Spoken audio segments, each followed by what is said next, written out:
காதல் மோகினி.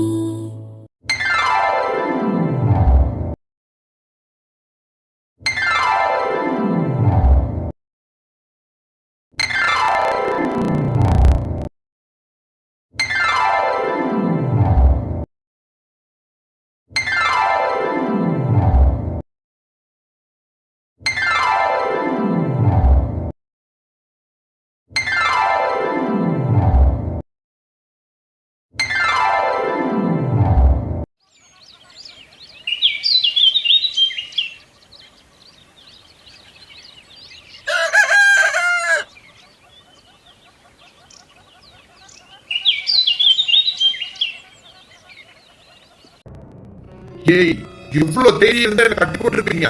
அவுதுடா. யோ, செய்யறதையும் செஞ்சுட்டு அவரு இடத்துல பேசுற. இரு எங்க ஐயா வந்தோம். ஓஹோ, உங்க ஐயாவா? கூப்பிட்டு ஐயாவ. அரசாங்க அதிகாரி கட்டி போட்டு வச்சிருக்கீங்கல்ல, இதுக்கு என்ன பனிஷ்மெண்ட் நானே கேட்க. அட பொறுப்பா, இன்னும் கொஞ்ச நேரத்துல எங்க தம்பி வந்துடும். அதுக்கப்புறம் இருக்க உனக்கு தர. பாட்டி, சின்ன பாட்டி, நீ பாடுக்க தைரியமா அவளை எடுத்து பேசிக்கிட்டே கிடக்க. அவங்க சக்கர ஆளுங்க தெரியும்ல. ஏன்டி மருமகளே, உன்னை கட்டி கொடுத்தே இந்த ஊருக்கு 1 மாசம் தானே ஆகுது. இங்க நடக்க சங்கதியெல்லாம் உனக்கு தெரியாதுல்ல. சொல்லவே கேட்டுக்கோ. அப்படி என்னத்த சொல்ல போற சொல்லு, நான் கேட்டுக்கிடுதேன். அடியே, இந்த ஊர்ல காடும் இல்ல மலையும் இல்ல, அதுக்கு இடப்பட்ட பகுதி. இந்த ஊரோட பேரு மருத நாடு. அதுதான் எனக்கு கட்டி கொடுக்கும் போதே சொல்லிட்டாளே. அடுத்து சொல்லு. என் ஊருக்கு கொஞ்சம் செல்ஃப் இன்ட்ரோடக்ஷன் கொடுக்கலான்ட்டு சொன்னேன், வேற ஒன்றும் இல்லை. நான் முழுசா தான் சொல்லுவேன், போத்துக்கிடு. இது வேறையா? முதல்ல சொல்லு. அப்படி கேளு. இங்க சுத்தியும் காடு, மேல போனா பெரிய மலை. இங்க ஒரு காலத்துல எந்த வித அடிப்படை வசதியுமே இருக்காது. ஏன், கரண்ட் கூட இருக்காது. இப்படி எத்தனை மலை கிராமம் இருக்கு. அப்படி இருந்த கிராமம் இது. ஆனா இப்போ கரண்ட், குடிக்க தண்ணி, அம்புட்டிய அலைபேசி கட்டுற பெரிய கோபுரம் கூட இங்க வச்சுக்கிட்டாங்க. அதெல்லாம் யாராலன்னு நினைக்க? யாரால? அந்த ராணா ஐயாவாலத்தே. மெத்த படிச்சவர். அவரால் தான் இந்த ஊருக்கு இம்புட்டு வசதி வாய்ப்பும் வந்திருக்கு. அதனாலதான் சொல்றோம், நாங்க எல்லாரும் அவர் கடவுளாவே தான் பாக்குறோம். இப்ப வருவாரு பாரு, நீயே பாத்துக்கிடு. வந்துட்டாருல, அவரு தான் முன்னாடி வேஷ்டி சட்டையோட கம்பீரமா நிக்கிறாருல்ல, அவருதான் ராணா ஐயா. அவருக்கு பின்னாடி இருக்காரு ஒருத்தர், அவரு பேரு செங்கைய. அவரோட செல்ல பிள்ளை. அந்த செங்கையன் தான் அவருக்கு வலது கை மாதிரி எப்போ கூடவே சுத்துவான். சரி பாட்டி, கொஞ்ச நேரம் அமைதியா இரு. இங்க என்ன பிரச்சனை ஓடிட்டு இருக்குன்னு பாப்போம். என்னதான் இருந்தாலும் அரசு அதிகாரிங்க இல்லையா, இப்படி கட்டி வைக்கலாம் வேணாம். கலட்டி விடுங்கய்யா.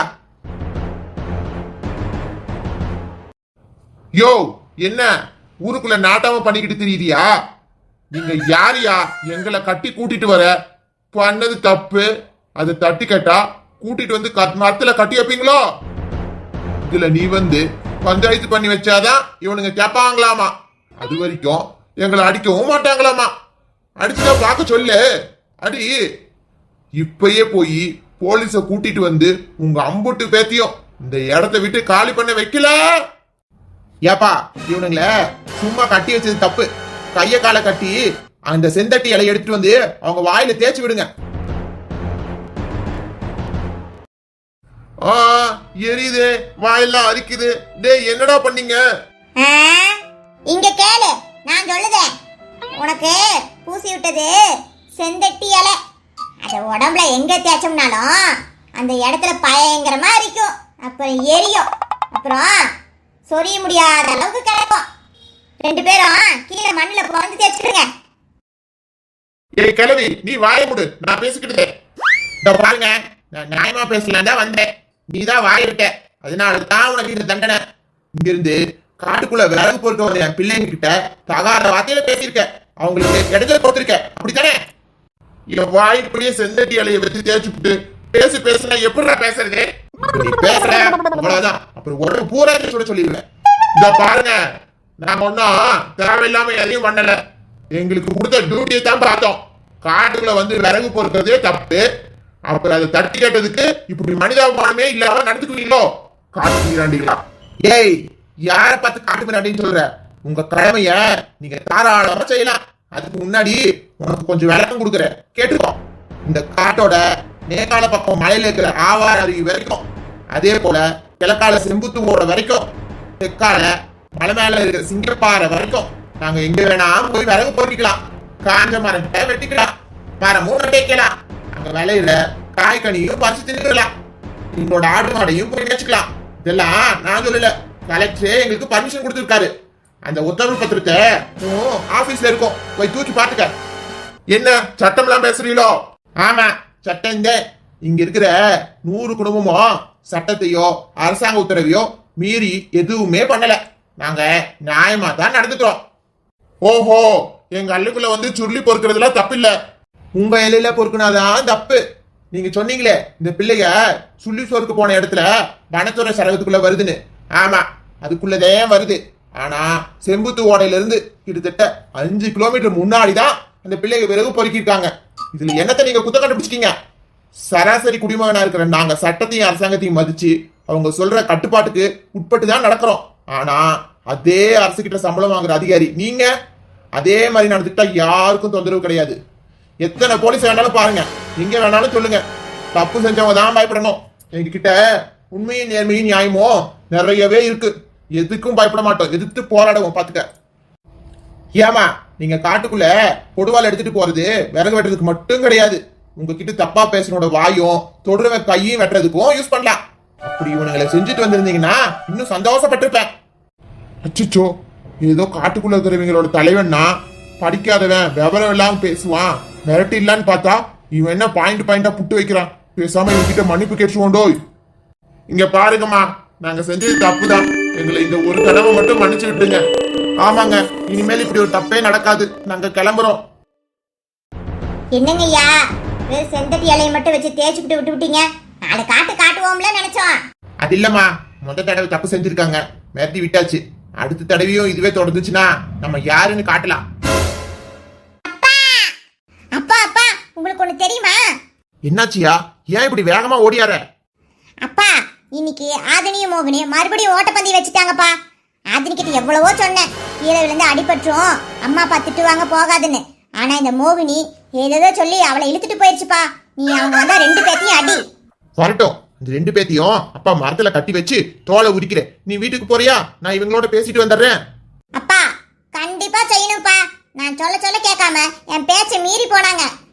சரிடா, நீ வீட்டுக்கு போ, கொஞ்ச நேரத்துல அப்பா வந்துடுறேன், சரியா? சரிப்பா, பை.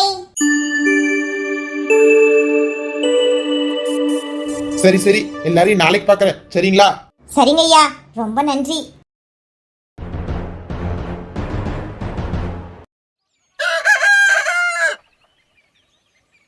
அம்மா அம்மா, என்னடா குட்டி இவ்வளவு நேரம் எங்க போன? அப்பா எங்க இன்னும் வரலையா? இல்லம்மா, அப்பா பஞ்சாயத்துல இருக்காரு. ஆனா உனக்கு ஒண்ணு தெரியுமா? என்னன்னு சொன்னா தானடா ஆத்திக்குட்டி தெரியும். சொல்லு, எங்க ஆதினியை காணோம்? அம்மா, அந்த ஆதினியும் வனமோகினியும் மறுபடியும் இன்னைக்கு ஓட்டப்பந்தயம் வச்சுட்டாங்க. அந்த மலை உச்சிக்கு கூட்டிட்டு போறேன்னு சொல்லிட்டு இன்னைக்கு 2 பேரும் ஒரே ஓட்டம், காட்டுக்குள்ள சொல்ல கேட்காம. இந்த வனமோகினி கெட்டு போறதும் இல்லாம இந்த ஆதினி குட்டியும் குறும்பு பண்ண வைக்கிறா. எல்லாம் உங்க அப்பா கொடுக்குற செல்லம். ஆமாமா, அப்பா மோகினிய மரத்துல கட்டி வச்சு தோலை உரிக்கிறேன்னு சொல்லியிருக்காரு. யார்? உங்க அப்பா. ஆமா, அப்படியே செஞ்சுட்டாள. அவ வந்து மாமான்னு சொன்னா எல்லாத்தையும் மறந்துவிடுவாரு. சரி, உள்ளவா போவோம்.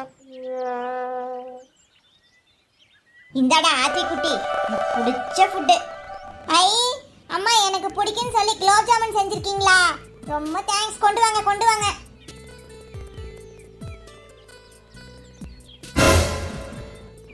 ஐ, எனக்கு குலோப் ஜாமுன். ஏய் மோகினி, அந்த காட்டுக்குள்ள போகாத, அந்த காட்டு விலங்கு எல்லாம் நிறைய கிடக்குன்னு சொன்னா கேட்காம இவ்வளவு இழுத்துட்டு போயிருக்க. எவ்வளவு தைரியம் உனக்கு? அது இல்ல அத்தம்மா, கூட நம்ம ஜிம்மியும் கூட தான் வந்துச்சு. ஏய், முதல்ல அந்த நாய்க்குட்டியை கொண்டு போய் எங்கேயாவது விடுங்கடி. அதை தூக்கி வச்சுக்கிட்டு இல்லாத அநியாயம் எல்லாம் பண்ற. உங்க மாமனும் அண்ணனும் வரட்டும், உன் கையை காலை உடைக்க சொல்லுதே. ஆமா, எங்க அவ? ஏய் ஆதினி, பின்னாடி ஒளிஞ்சது போதும், முன்னாடி வா ஃபர்ஸ்ட். அம்மா. ஏ ஆதினி, என்ன சொல்லு? ஏ ஆதினி, நீ ஏன் பயப்படுற?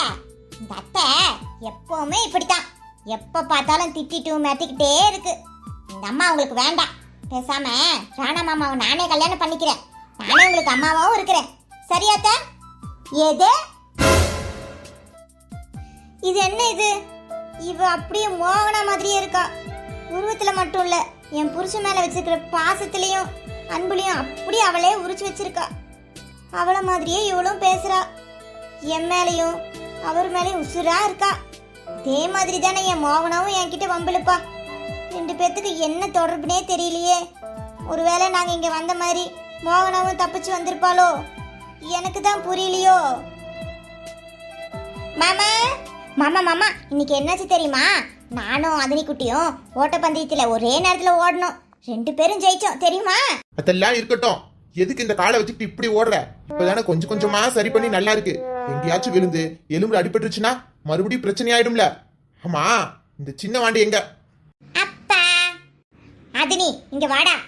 இங்க பாருடா குட்டி, நினைவு தெரிஞ்ச நாள்ல இருந்து அங்க போகணும் போகணும்னு எதுக்கு ஆசைப்படுற? அங்கெல்லாம் போக கூடாதுமா. இந்த ஊரு தான் நமக்கு எல்லாமே. இங்கதான் இருக்கணும்டா. இவ ஒருத்தி எப்ப பாரு அந்த மலை உச்சிக்கு யாராவது போகணும்னு சொன்னா போதும் உடனே பயந்து நடுங்கிடுவா. ஏண்டி, அங்க இருந்து நம்ம கார்ல விழுந்து ஆக்சிடென்ட் ஆனது என்னமோ உண்மைதான். அதான் 2 பேரும் நல்லா இருக்குமே. இந்த ஊரை விட்டு பிள்ளைகளை எங்கேயுமே கூட்டிட்டு போக விட மாட்டேங்கிற. நீ கவலைப்படாதடா தங்கம். இங்க பாருமா, இவ கூட சேர்ந்து ஓட்டப்பந்தயம் எல்லாம் ஓடணும்னு அவசியமே இல்ல. அப்பாவே ஒரு நாள் அங்க கூட்டிட்டு போறேன். சரியா? அது வரைக்கும் சமத்தா இருப்பீங்களா? ஏங்க இப்படி அவங்க கெடுக்கிறதே நீங்க தான். ஏண்டி, ஏன் இப்படி பயப்படுற? மேல காட்டு விலங்கெல்லாம் நிறைய இருக்குன்னு சொல்லுவாங்களே, அதனாலயா? ஆமாங்க, அதேதான், வேற ஒன்றும் இல்லை. காட்டு விலங்கு கூட கொஞ்சம் இறக்கம் இருக்குங்க.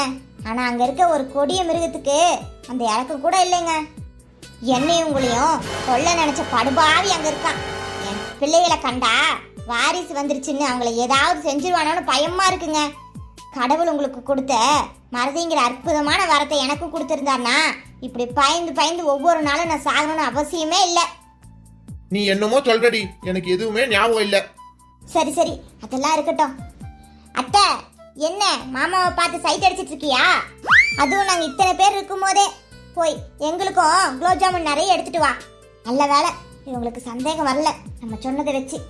என்னைக்குமே என் வீட்டுக்காரருக்கு பழைய ஞாபகம் வரவே கூடாது. இந்தாங்க எல்லாரும் குலோப் ஜாமுன் எடுத்துக்கங்க.